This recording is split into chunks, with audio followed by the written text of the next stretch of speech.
अगला है 43। 41 तक, 42 तक हो गया था ना, 43 से देखते हैं। राष्ट्रीय आपातकाल की घोषणा जारी होने के लिए कितने महीने के बाद संसद के दोनों सदनों द्वारा अनुमोदित होनी चाहिए? तो 1 माह के भीतर होना चाहिए। कितना महीना के भीतर? 1 माह के भीतर अनुमोदन होना चाहिए। ठीक है, ये हो जाएगा 1 माह। ठीक है, राष्ट्रीय आपातकाल। क्या इसका मतलब पूरा समझाइए। हाँ, कहने का मतलब क्या है कि जब राष्ट्रीय आपातकाल घोषणा के लिए है ना, घोषणा कर दिया जाए तो संसद का अनुमोदन होना चाहिए, संसद में ये पास हो जाए 1 महीना के भीतर। संसद से महीना तक से पहले तक मतलब इसको रखना है, 1 महीना के बाद तक रखना नहीं है। कहने का मतलब क्या है, यदि राष्ट्रीय आपातकाल की घोषणा कर दी गई है, ठीक है, तो आपातकाल की घोषणा कौन करेगा? राष्ट्रपति करेंगे। 1 महीना से ज्यादा संसद में घोषणा कर दी है तो घोषणा करने के 1 महीना तक संसद का दोनों सदन, संसद के दोनों सदन से भी ये पारित हो जाना चाहिए, लोकसभा से भी और राज्यसभा से भी ये पारित हो जाना चाहिए। जब ये पारित हो गया मतलब इसका अनुमोदन मिल गया, अनुमोदन का मतलब पारित, दोनों ने अपना स्वीकृति दे दिया, तब ये आगे 6 माह तक लागू रहेगा। कितना? 6 माह तक, नहीं तो वही समाप्त हो जाता है। ठीक है, बात क्लियर? चलो, अगर 1 महीना के अंदर स्वीकृति नहीं दिया तो नहीं लागू। नहीं। ठीक, आगे बढ़ते हैं।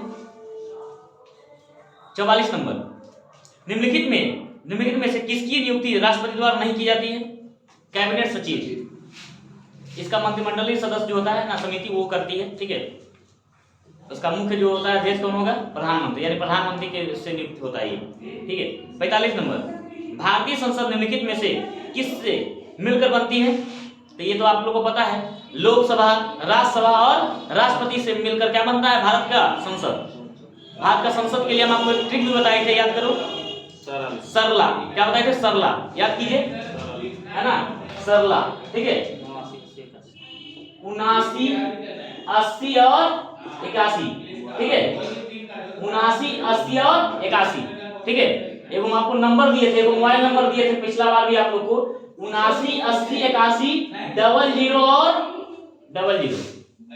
ठीक है, ये 00 केवल फॉल्स है। ठीक है, और बाकी आपको आगे का 6 डिजिट याद रखना है। 79, 80, 81। अब कहिए सर 79, 80 क्या है, 80, 81 क्या है? तो 79, अनुच्छेद 79 में स से संसद, ऐसे चलते सरला, सरला, एक सरला है ना। ठीक है, सरला नाम की लड़की है। ठीक है, तो स से हो जाएगा संसद, रा से राज्यसभा, अल्लाह से लोकसभा, तो स से हो जाएगा संसद, यानी 79, अनुच्छेद 79 में सरला संसद, और रा से राज्यसभा, 80 में क्या हो जाएगा? राज्यसभा, और ला से लोकसभा, 81 में क्या हो जाएगा? लोकसभा। तो 79, 80, 81 याद रहेगा। सरला, सा से संसद, रा से राज्यसभा, अल्लाह से लोकसभा, 79, 80 और 81 याद रहेगा। चलिए, तो आप याद रखिएगा। ऐसे कुछ लोग जो हैं इसे सरला भाभी के रूप में याद रखते हैं, और आप लोग कैसे याद रखिएगा आप लोग जानिए। ठीक है, ट्रिक तो हमारा है सरला। ठीक है, हम बोलेंगे नहीं तो किसका नाम सरला रहेगा तो कहेगा सर आप है ना ऐसे बोलते हैं, इसलिए हम केवल सरला बोल सकते हैं। ठीक है, चलिए आगे बढ़ते हैं। तो सरला को आप लोग सब याद कर लिए। ठीक है, उसका मोबाइल नंबर दे दिए आप लोग को, 79, 80, 81, 00 00। आप लोग को याद रखना है, कोई डायल करके बताइएगा लगा कि नहीं लगा। ठीक है, चलिए आगे। हाँ, आगे बढ़ते हैं। 45 नंबर हो गया, 46 नंबर चलते हैं। उच्च न्यायालय के संदर्भ में निम्नलिखित में से कौन सा कथन सही है? तो देखो कौन सा कथन सही है। पहला जो कथन है, उच्च न्यायालय में न्यायाधीशों की नियुक्ति संबंधित राज्य के राज्यपाल द्वारा की नहीं, ये गलत बात है, राष्ट्रपति के द्वारा होता है। उच्च न्यायालयों के न्यायाधीशों की हस्तांतरण संबंधित राज्य के राज्यपाल के परामर्श के बाद राष्ट्रपति द्वारा की जाती है। कह रहा है हस्तांतरण में, तो ये भी गलत है, ये भी राष्ट्रपति ही करते हैं। ठीक है, राष्ट्रपति का, और वहाँ किसके सहयोग से होता है? वहाँ के मुख्य न्यायाधीश, उस राज्य के जो मुख्य न्यायाधीश हैं, है ना, उस हाई कोर्ट के, उन्हीं के द्वारा क्या होता है? परामर्श लिया जाता है। राज्यपाल का कोई उसमें योगदान नहीं होता है। सी नंबर का है, उच्च न्यायालय के न्यायिक पूर्वावलोकन की शक्ति राज्य विधानमंडल व केंद्र सरकार दोनों के अधिनियमों के कार्यकारी आदेशों के संवैधानिक का परीक्षण करना। सही बात है। हाई कोर्ट जो है संसद द्वारा बने कानून और विधानमंडल द्वारा बने कानून दोनों को क्या कर सकता है? उसका परीक्षण कर सकता है, और यदि उसने उसे असंवैधानिक घोषित कर दिया है तो वो कानून शून्य घोषित हो जाएगा, यानी वो कानून वो हटा सकता है, वो कानून लागू नहीं होगा। यानी केंद्र सरकार के लिए भी ये लागू करता है और राज्य सरकार दोनों के लिए। ठीक है, तो ये सही है। डी नंबर का है, उच्च न्यायालय अनुच्छेद 32 और अनुच्छेद 226 के तहत 226 के तहत क्रमशः केंद्र सरकार और राज्य सरकार के खिलाफ रिट जारी कर सकता है। तो ये गलत बात है। अनुच्छेद 32 के तहत सुप्रीम कोर्ट रिट जारी करती है और अनुच्छेद 226 के तहत हाई कोर्ट रिट जारी करती है। ये दोनों अलग अलग है, ठीक है, क्लियर। तो लिख लीजिए 32 में लिख लीजिएगा अनुच्छेद 32 के तहत सुप्रीम कोर्ट रिट जारी करती है, डैश देख लीजिए सुप्रीम कोर्ट। और 226 में क्या होगा, हाई कोर्ट रिट जारी करती है, ठीक है। जब मूल अधिकार का हनन होता है तो सुप्रीम कोर्ट रिट जारी कर सकती है और हाई कोर्ट भी रिट जारी करती है, ठीक है। तो सुप्रीम कोर्ट कितना के तहत, अनुच्छेद 32 और हाई कोर्ट 226, ठीक। आगे 47 नंबर, राष्ट्रीय विकास परिषद के अध्यक्ष निम्न में से कौन होते हैं? तो राष्ट्रीय विकास परिषद का स्थापना हुआ 1952 में और इसके अध्यक्ष जो होते हैं प्रधानमंत्री होते हैं। लिख लीजिए बगल में 1952 में इसका स्थापना हुआ था, ठीक है। और के संथानम है ना, एक के संथानम जो है उन्होंने इसे सुपर कैबिनेट का दर्जा दिया। तो लिखो इसे सुपर कैबिनेट भी कहा जाता है, ठीक है। जितने भी योजनाएं होती है यहीं से पारित होता है तब आगे बढ़ता है, ठीक है। सुपर कैबिनेट लिखिए, राष्ट्रीय विकास परिषद को के संथानम ने सुपर कैबिनेट का दर्जा दिया या सुपर कैबिनेट नाम दिया, ठीक है। आगे 48 देखते हैं, प्रथम संविधान संशोधन अधिनियम निम्न में से किस विषय पर किया गया था? तो भूमि सुधार। और इसी के तहत प्रथम संविधान संशोधन हुआ कब था? 1951। बहुत बढ़िया, लिख लीजिए बगल में 1951 पहला संविधान संशोधन डैश देके लिख लीजिए 1951 में, 1951 में। और भूमि सुधार से संबंधित था, ऑप्शन नंबर जो संविधान सभा द्वारा हुआ था। हाँ, और ये किया गया था संविधान सभा के द्वारा, इसे भारतीय संसद ने नहीं किया था क्योंकि भारतीय संसद का गठन 1952 में होता है, इसलिए जो संविधान सभा है उसी ने ही क्या किया, पहला संविधान संशोधन किया था। ये भी बहुत बार पूछा हुआ सवाल है और बहुत अच्छा सवाल है कि पहला संविधान संशोधन किसने किया था? पहला में देता है संसद, क्योंकि संविधान संशोधन करने का अधिकार किसको है? संसद को है। लेकिन यहाँ इसका सही आंसर क्या होगा? संविधान सभा, ठीक है, क्योंकि उस समय गठन संसद का गठन हुआ ही नहीं था, ठीक है। चलिए 49 नंबर, किस संविधान संशोधन द्वारा शिक्षा, वन्य जीवों एवं पक्षियों का संरक्षण विषय को राज्य सूची से संबंधित सूची में शामिल किया गया? तो ये हो जाएगा कौन सा? 42वां संविधान संशोधन। कौन सा? 42वां संविधान संशोधन। कब हुआ था? 1976। और इसी के तहत संविधान में कितने मूल कर्तव्य जोड़े गए थे? 10 मूल कर्तव्य, और पहली बार मूल कर्तव्य जोड़ा गया था। और अभी कितने? 10, ठीक है। हाँ, इसके बाद 50 नंबर देखते हैं, वर्तमान में राष्ट्रपति और मंत्रिपरिषद के मध्य संबंधों का संचालन निम्न में से किस संविधान संशोधन अधिनियम द्वारा संचालित होता है? तो ये हो जाएगा 44वां। हाँ, इसमें कहा गया था कि राष्ट्रपति को यदि कोई विधेयक पारित है ना दिया जाए, दोनों सभा यानी लोकसभा और राज्यसभा दोनों सदनों से यदि कोई विधेयक पारित होकर राष्ट्रपति के पास जाता है तो राष्ट्रपति के पास को ये अधिकार है कि वो क्या कर सकते हैं, उसको एक बार संसद को पुनर्विचार के लिए भेज सकते हैं। यदि संसद ने फिर से उसे बिना संशोधन के या संशोधन के साथ उस विधेयक को भेज दिया तो अब राष्ट्रपति मजबूर है कि उस पर क्या करेंगे? साइन करेंगे, ठीक है। तो एक बार पुनर्विचार के लिए भेज सकते हैं राष्ट्रपति। यदि पुनर्विचार वाला जो विधेयक है फिर से लौट के आ जाए यथास्थिति, या तो संशोधन के साथ या बिना संशोधन का, तो राष्ट्रपति को साइन करना मजबूरी है। ये प्रावधान कब से जुड़ा है? संविधान का 44वां संविधान संशोधन के तहत। इसका सही आंसर क्या होगा? Option number D. कब हुआ था? 1978 में। कब हुआ था? 1978 में, ठीक है। अगला 51 नंबर, कृष्ण छिद्र ब्लैक होल है ना, 51 का ए नंबर, एस चंद्रशेखर द्वारा है ना, एस चंद्रशेखर। हाँ, ब्लैक होल बड़े उल्टा के नाम दिया था। हाँ, ठीक, इसी तरह का नाम देता है कृष्ण छिद्र ब्लैक होल, ठीक है। ये सिद्धांत किसने दिया था? एस चंद्रशेखर ने बताया था, ठीक है। हाँ, इसमें कृष्ण छिद्र क्या होता है? वो जगह जहाँ गुरुत्वाकर्षण बहुत ज्यादा हो है ना, बहुत अधिक, हाँ, वो इतना ज्यादा होता है कि प्रकाश को भी वो निकलने नहीं देता वहां से, ठीक है। वो डार्क एरिया है, वो कहीं समुद्र में भी कहा जाता है और आकाश में भी है, ठीक है, क्लियर। चलो इसके बाद 52 नंबर देखते हैं, यूरोप में, अच्छा इसका सुधार लेना इसका आंसर, ठीक है। यूरोप में पिरेनीज पर्वत श्रृंखला किन दो देशों को अलग करती है? तो हो जाएगा स्पेन और फ्रांस, ठीक है, स्पेन और फ्रांस। कोई यदि सही किसी का सही हुआ तो अपना 5 नंबर बढ़ा लेना, ठीक है, क्लियर। हाँ, इसका सही आंसर होगा ए नंबर, स्पेन और फ्रांस, ठीक है। इसका ये जो पर्वत है ना, इसका सबसे ऊंचा चोटी है, लिख लीजिए Pico de Aneto, Pico de Aneto, Pico de Aneto इसका सबसे ऊंचा चोटी है, ठीक है, पिको डी एनेटो, ठीक है, फ्रांस में है ना, ये सबसे ऊंचा चोटी कहाँ है, फ्रांस में, लिखो पिको डी एनेटो, ठीक है।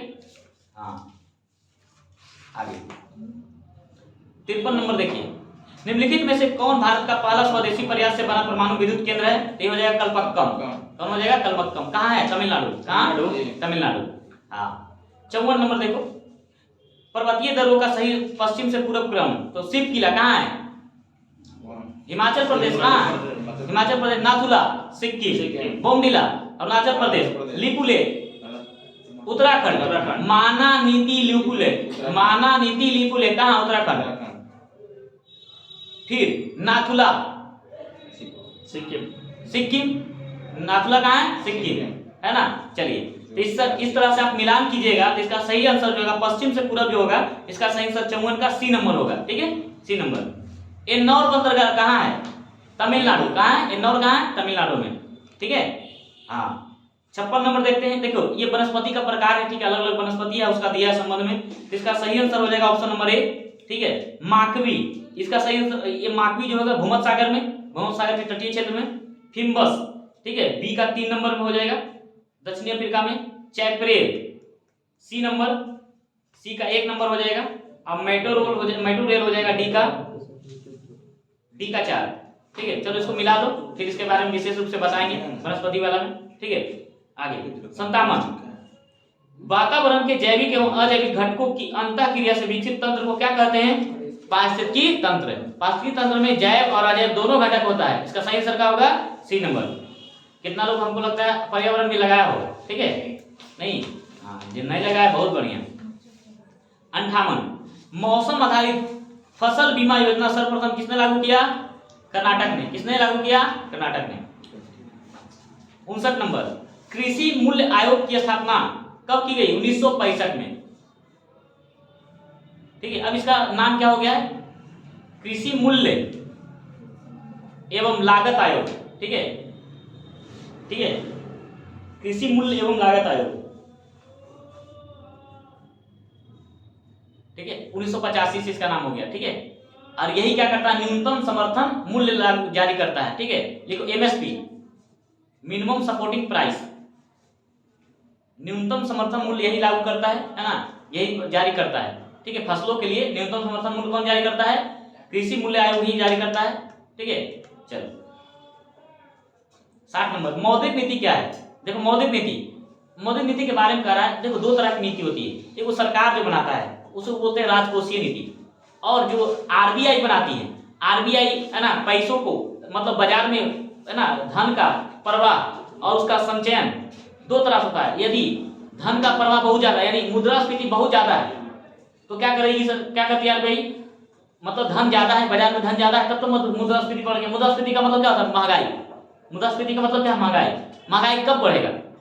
जब सबके पास पैसा ज्यादा है ना, सब ज्यादा रेट में खरीद रहा है, ठीक है। तो सरकार क्या करती है? आरबीआई उस स्थिति में पैसा को क्या करती है? अपने आप स्टॉक कर लेती है, अलग अलग अपना विधि से अलग अलग नीति बनाती है। इसी नीति को यानी पैसे को बाजार में डालना और पैसे को बाजार से खींचना, ये जो नीति बनाती है वो उसके लिए अलग अलग वो क्या करती है? रेट जारी करती है। इसी प्रक्रिया को बोलते हैं मौद्रिक नीति, यानी मुद्रा का जो प्रवाह है उसको कम करना है कि अधिक करना है बाजार में, ये इसके लिए जो नीति बनाती है आरबीआई उसको बोलते हैं मौद्रिक नीति। क्या बोलते हैं? मौद्रिक नीति। और राजकोषीय नीति क्या है? सरकार जो इसके लिए करती है, महंगाई के लिए जो कदम उठा रही है, कैसे हम महंगाई को कंट्रोल करें, क्या करें, जितनी भी सरकार जो नीति अपनाती है उसको बोलते हैं राजकोषीय नीति। तो यदि आरबीआई ने बनाया तो मौद्रिक नीति और सरकार ने बनाया तो राजकोषीय नीति, ठीक है। तो इसका सही आंसर हो जाएगा बी नंबर, ठीक है। ये एक दूसरे का पूरक है, ठीक है। चलो 61 नंबर निम्न में से कौन सा एक वित्तीय समावेशन की प्रक्रिया की सफलता में बाधक है? तो सभी निम्न आए, निरक्षरता, बैंक शाखाओं का अभाव, सभी क्या हो जाएगा? वित्तीय समावेशन। वित्तीय समावेशन समझते हैं आप लोग? नहीं, वित्तीय समावेशन मतलब आर्थिक लेन देन ज्यादा है ना, आर्थिक लेन देन ज्यादा हो तो पैसा कम आएगा उसके पास, तो कैसे आर्थिक लेन देन ज्यादा करेगा। फिर निरक्षरता रहेगा, फिर उसके पास अशिक्षा, तो उसके तहत भी क्या हो सकता है? वो बैंक है ना लेन देन कम करेगा। उसके बाद बैंक शाखाओं का अभाव, बैंक शाखा का मतलब क्या है ना? बैंक का ब्रांच, जब बैंक का ब्रांच कम रहेगा, अलग अलग जगह रहेगा ही, बैंक की संख्या कम रहेगा, तो सिंपल है कि वित्तीय समावेशन कम होगा, मतलब वित्त का आदान प्रदान कम होगा, धन का आदान प्रदान कम होगा। ठीक है, इसका सही आंसर क्या होगा? D number. क्या हो जाएगा? डी नंबर सभी। इसको तो बनाया होगा सब। ठीक है, चलो 62 नंबर, भारत में मुद्रास्फीति के संदर्भ में निम्नलिखित कथनों में कौन सा सही है? तो कह रहा है इसका सबसे सही आंसर क्या होगा?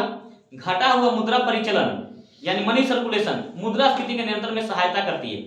यानी आपको भी हम बता रहे थे कि मुद्रास्फीति क्या है, यदि बाजार में पैसा ज्यादा है तो क्या करती है आरबीआई? पैसा को खींच लेती है, अलग अलग सीआरआर है, अलग अलग एसएलआर है, ये सब क्या होता है? उसका मौद्रिक नीति का पार्ट है। उसके तहत क्या करती है? पैसा बाजार से खींच लेती है। अब कहीं सर बाजार से पैसा कैसे खींच लेगी? तो क्या करती है? बैंकों को कम देती है ना, बैंक से ही क्या करती है? एसएलआर रेट है ना, सीआरआर के तहत क्या करती है? बैंक से पैसा ले लेती है। अब बैंक के पास पैसा नहीं है तो बैंक लोगों को पैसा नहीं देगा। हम लोग क्या करते हैं? ऋण लेते हैं कि नहीं बैंक से, या बैंक में जमा करते हैं, पैसा निकालते हैं। तो हम क्या, बैंक जब उधार ही नहीं देगा तो बाजार में पैसा जाएगा ही नहीं। बैंक जब बाजार में पैसा नहीं जाएगा तो नॉर्मल है कि क्या होगा? पैसा लोगों के पास घटेगा, तो पैसा कम रहेगा तो लोग क्या करेंगे? ज्यादा एक ही वस्तु को ज्यादा मूल्य पर नहीं खरीद पाएंगे। मान लिया किसी के पास, सब लोग के पास पैसा है, वस्तु कम है तो मूल्य बढ़ जाएगा कि नहीं बढ़ जाएगा? कोई 50 रुपए का चीज का 60 रुपए देगा, कोई बोलेगा हम 80 देते हैं, कोई बोलेगा 100 देंगे। बढ़ जाएगा कि नहीं बढ़ जाएगा? वही चीज यदि सबके पास 50 रुपए ही, किसी के पास 40 हो, किसी के पास 30 हो, तो क्या बोलेगा? 50 का चीज तो 50 में ही बिकेगा, नॉर्मल है। ठीक है, इसलिए क्या है? मुद्रास्फीति को कंट्रोल करने के लिए क्या करती है? वो प्रवाह को कम कर देती है, और इसलिए क्या मनी सर्कुलेशन को कम करती है। इसका सही आंसर क्या होगा? C number. आगे 63, भारत है ना, भारत में मुद्रा गुणक को परिभाषित कीजिए। तो ये बृहद मुद्रा बटा आरक्षित मुद्रा।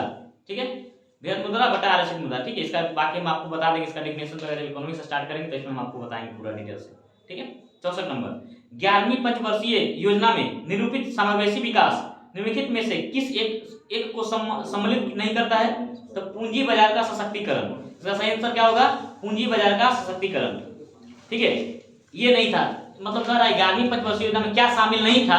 तो ये सी नंबर जो है, पूंजी बाजार का सशक्तिकरण, ये शामिल नहीं था। बाकी सब शामिल था। गरीबी में कमी लाना, रोजगार के अवसर को बढ़ाना, लिंग असमता में कमी लाना। ठीक है, महिला पुरुष के जो बीच विभेद है उसको क्या करना? कम करना, ये भी था। अब देखो 65 नंबर जो है, 65 नंबर क्या कह रहा है? मार्च 1931 में भगत सिंह राजगुरु सुखदेव को फांसी के विरोध में आरा में किसके नेतृत्व में विशाल जनसभा का आयोजन किया गया था? तो ये हो जाएगा कुसुम देवी। इसका सही आंसर क्या होगा? कुसुम देवी। ठीक है, ये बिहार में ध्यान में रखना। ठीक है, 23 मार्च 1931 को उन लोगों को क्या मिला गया था? फांसी दिया गया था उनको। ठीक है, सभी लोगों को 23 मार्च 1931। ठीक है, चलिए 66 नंबर देखो, कह रहा है किस समिति का गठन देशी रियासत के लिए किया गया था? तो बटलर समिति। कौन सा होगा? बटलर समिति। कब हुआ था गठन? 1927 में। लिख लो 1927 में। और रिपोर्ट कब दिया? 1929 में। रिपोर्ट लिख लो 1929 में दिया। ठीक है, चलिए अच्छा, एक इसमें दिया हुआ देखो, हिल्टन नहीं है, वो हिल्टन है। ठीक है, उसको सही करो, हिल्टन यंग समिति। हिल्टन यंग समिति की सिफारिश पर ही आरबीआई की स्थापना हुआ। ठीक है, आरबीआई की स्थापना लिख लीजिए बगल में, आरबीआई की स्थापना, या ऊपर में जो पेज सफेद है उसमें लिख लीजिए, सादा पेज है वहां पर लिख लीजिए ऐसे करके। हिल्टन यंग समिति देख रहे दीजिए 1926 में गठित हुआ था। कब हुआ था? 1926 में। ठीक है, इसी के रिपोर्ट के आधार पर आरबीआई एक्ट बना, अधिनियम बना। तो लिखिए आरबीआई की स्थापना हुआ, पहले लिखिए आरबीआई की स्थापना किस रिपोर्ट के आधार पर? किसकी रिपोर्ट के आधार पर? हिल्टन यंग समिति, है ना। हिल्टन यंग समिति के आधार पर क्या बना? आरबीआई का गठन किया गया। ठीक है, और एक एक्ट भी आया था आरबीआई एक्ट 1934। लिखिए दूसरा लिखिए उसी में, आरबीआई का गठन में ही डैश देके लिखिए, ये किस आधार पर गठित हुआ? RBI act 1934। हाँ, और कब गठन हुआ आरबीआई का? 1935, 1 अप्रैल 1935। लिखिए 1 अप्रैल 1935 को आरबीआई का गठन हुआ। आरबीआई का गठन 1 अप्रैल 1935 को आरबीआई एक्ट 1934 के तहत हुआ। इसके पहले बताओ, इनके पहले सीईओ कौन रहे? नहीं, ओसबोर्न स्मिथ, है ना, ओसबोर्न स्मिथ। देखिए पहले अध्यक्ष स्मिथ था। आरबीआई के पहले गवर्नर कौन थे? गवर्नर लिखिए, पहले governor Osborne Smith. Osborne Smith, Osborne Smith. ठीक है, और लिखिए प्रथम भारतीय गवर्नर, प्रथम भारतीय गवर्नर कौन थे? सीडी देशमुख। सीडी देशमुख भारतीय गवर्नर लिखिए सीडी देशमुख। ठीक है, ये सब अगला सवाल बनने का है। ठीक है, ये सब क्या होगा आगे कभी सवाल आ सकता है आपसे, तो इसलिए आरबीआई के बारे में आपको आज लिखा ही दी है सब चीज। ठीक है, किस कमेटी की सिफारिश बना? हिल्टन एयक समिति। हिल्टन एयक समिति का गठन कब हुआ? 1926। ठीक है, और इस समिति के आधार पर एक एक्ट बनाया गया, एक अधिनियम आया, उसको बोलते हैं आरबीआई एक्ट 1934। और इसी के तहत क्या हुआ? आरबीआई का गठन हुआ 1 अप्रैल 1935 को। कब हुआ? 1 अप्रैल 1935 को। ठीक है, इस आरबीआई का जो पहला जो बने अध्यक्ष बने यानी गवर्नर बने वो कौन बने थे? ओसबर्न स्मिथ। कौन बने? ओसबर्न स्मिथ। ठीक है, और पहला जो भारतीय अध्यक्ष बने या पहला क्या बने? गवर्नर बने, भारतीय गवर्नर, वो कौन बने थे? सीडी देशमुख। सीडी देशमुख 1943 में, लिख लीजिए 1943 में। ठीक है, 1943। ठीक है, हो जाएगा। तो क्लियर है सब? पूरा है ना? चलो पूरा लिख लिया। ठीक, आगे अब देखो 67 देखो, ब्रिटिश शासन के दौरान कौन सी भू राजस्व व्यवस्था सबसे ज्यादा क्षेत्रों में लागू हुआ? ठीक है, तो देखो सबसे ज्यादा कौन हुआ था? रैयतवाड़ी। इसमें देखो ध्यान में रखना। ठीक है, तीन तरह का लागू किया गया था। ठीक है, याद रखना इसको। बंगाल वाला साइड में क्या हुआ था?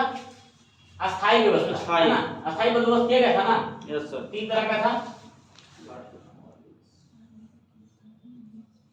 ये अपना हो गया इंडिया। ठीक है, इस वाला क्षेत्र में यानी बंगाल वाला क्षेत्र में क्या था? अस्थायी बंदोबस्त। अस्थायी बंदोबस्त हुआ। इस पश्चिम वाला क्षेत्र में और उत्तर वाला कुछ क्षेत्र में जो था ये क्या किया गया था? महालवाड़ी। याद है? महालवाड़ी। Yes sir. और दक्षिण भारत बंबई वाला क्षेत्र में यानी मद्रास और बंबई वाला क्षेत्र में जो था ये रैयतवाड़ी। क्या था? रैयतवाड़ी। ठीक है, ये हो गया रैयतवाड़ी, ये हो गया महालवाड़ी, ये अस्थायी। ये 3 तरह का हुआ। इसकी ये कब हुआ था? 1793। ये 1820, ये 1822। हालांकि पहली बार 22 में हुआ था, फिर पूरी तरह से इसको 1833 में लागू किया गया था। कब? 1833 में। ठीक है, इसके बाद अस्थायी बंदोबस्त का कौन किया था? कॉर्नवालिस। अस्थायी बंदोबस्त कॉर्नवालिस। महालवाड़ी किसने किया था? मैकेंजी। किसने किया? मैकेंजी और बर्ड ने। ठीक है, और रैयतवाड़ी का किया था कैप्टन रीड और मुनरो, है ना? रीड और मुनरो ने। ठीक है, रीड और मुनरो ने। अब देखो ये जो था अस्थायी बंदोबस्त 29%, महालवाड़ी 30% और शेष जो बच गया रैयतवाड़ी 51%। ये सबसे ज्यादा था 51% रैयतवाड़ी। ठीक है, तो सबसे ज्यादा क्या हो गया? रैयतवाड़ी। और सबसे कम हो गया अस्थायी बंदोबस्त वाला। ठीक है, ये बंगाल वाला क्षेत्र में लागू हुआ था। ठीक है, तो इस तरह से ये हो गया। आप इसको देख लीजिएगा, इसका सही आंसर क्या हो जाएगा? C number. ठीक है, रैयतवाड़ी। अब देखो 68 नंबर, निम्नलिखित विद्रोहों का कालक्रम के अनुसार कौन सा विकल्प सही है? तो देखिए नील विद्रोह है, सन्यासी विद्रोह है और पावना विद्रोह है। ठीक है, तो नील विद्रोह जो हुआ था वो 1763 में हुआ था। कब हुआ था? सबसे पहले हुआ था सन्यासी विद्रोह 1763 में। तो देखिएगा इसको मिटा रहे हैं।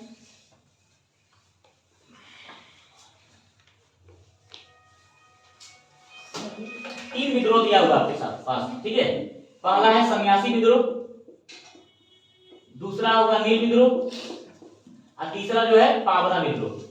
ठीक है, सन्यासी विद्रोह जो हुआ था 1763 से 1800 तक चला था। ठीक है, और सन्यासी विद्रोह जो है, सन्यासी विद्रोह हो गया, और नील विद्रोह जो है ये चला था 1859 में स्टार्ट हुआ, और पावना विद्रोह जो है 1873 में स्टार्ट हुआ था। इसका क्रम यदि सजाइएगा तो सबसे पहले क्या हो जाएगा? सन्यासी विद्रोह, फिर नील विद्रोह और फिर पावना विद्रोह।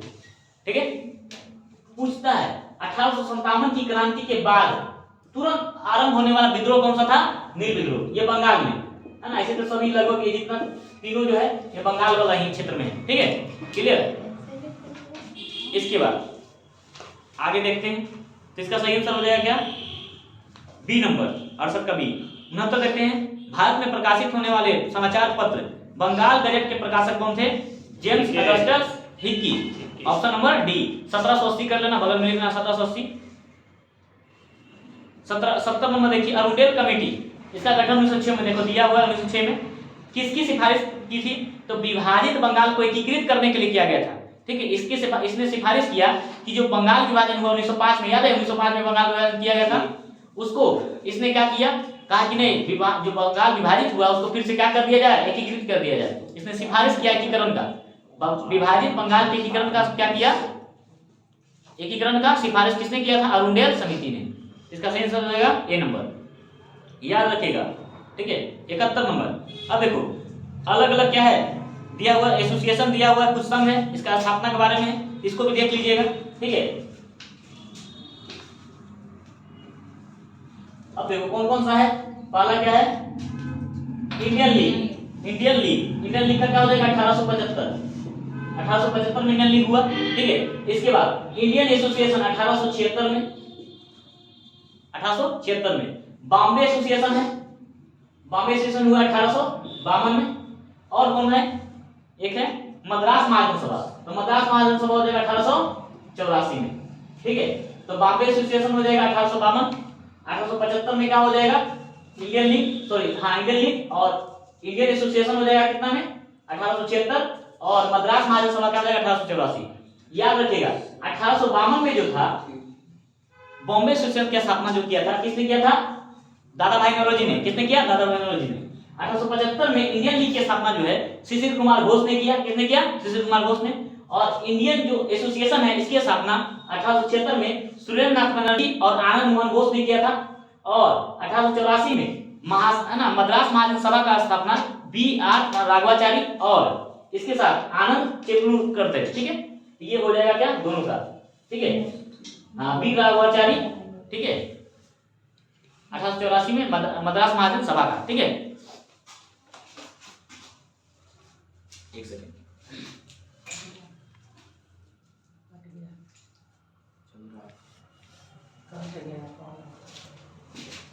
ठीक, आगे चलिए अब, ठीक है। तो याद रखिएगा, है ना। तो कहने का मतलब ये 1852 में क्या होगा, 1852 में कौन सा, बॉम्बे एसोसिएशन। 1875 में इंडियन लीग और 1876 में इंडियन एसोसिएशन और 1884 में मद्रास महाजन सभा, ठीक है। आगे 72 नंबर देखते हैं। 71 का आंसर हो जाएगा बी नंबर, मिला लीजिएगा आप ऐसे। 72 नंबर देखिए, निम्न में से किस शासक ने गुलरुखी नाम से कविता लिखा था, क्या हो जाएगा, सिकंदर लोदी।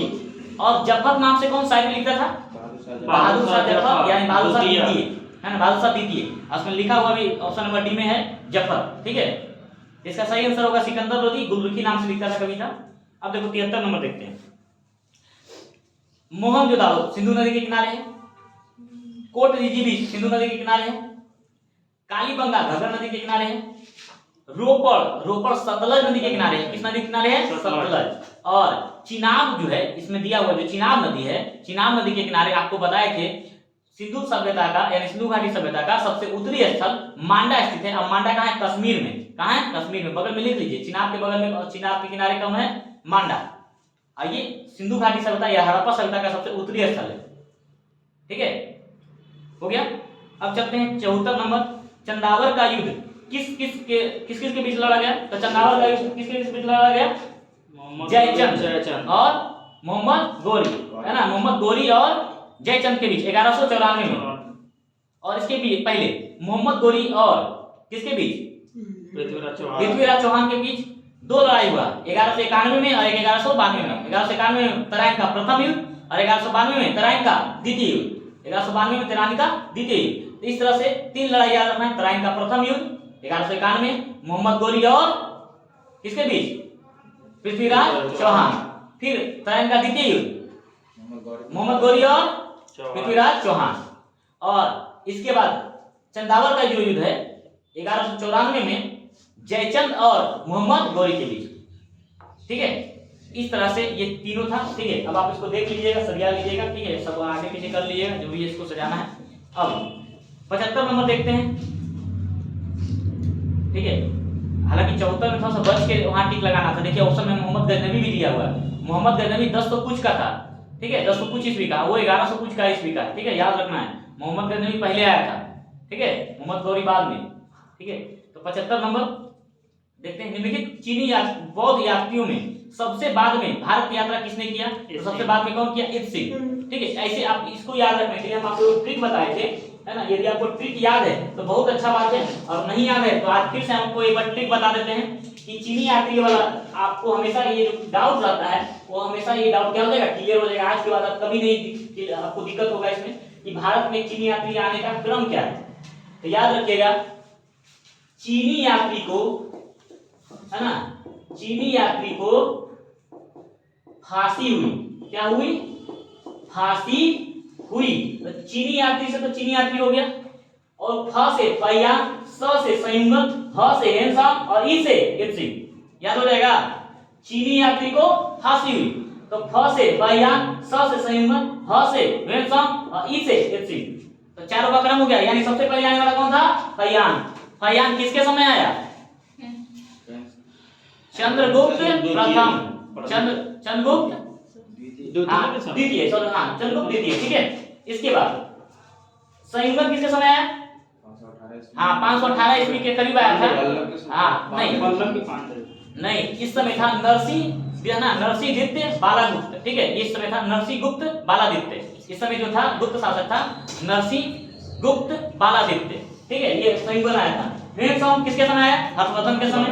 और इत सिंह का समय था 700, है ना, 7वीं शताब्दी का एंड हो रहा था, और 7वीं शताब्दी का एंड हो रहा था, यानी हर्षवर्धन का काल समाप्त हो चुका था, और इस समय त्रिपक्षीय संघर्ष चल रहा था, कन्नौज का त्रिपक्षीय संघर्ष। इसलिए इसमें कोई राजा मजबूत नहीं था, सभी कल्पाल, प्रतिहार और राजपूत के बीच क्या चल रहा था?